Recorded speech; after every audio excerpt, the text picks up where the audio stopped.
పెదవులు తడిసాయే, తడిసిన ఇద్దరి పెదవుల పైన మెరుపులు మెరిసాయే.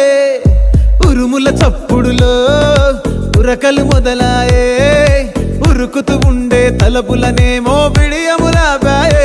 అడుగు అడుగు ముందుకు సరుపుకుని ఒకరికి ఒకరము చేరువై ఊపిరి తగిలేటంతగా ముఖములు ఎదురుగా ఉంచామే. ముద్దు పెట్టేశావా బా? లేదే భాగ్యం, తొలి ముద్దు భాగ్యం నీకే దక్కింది. చాలే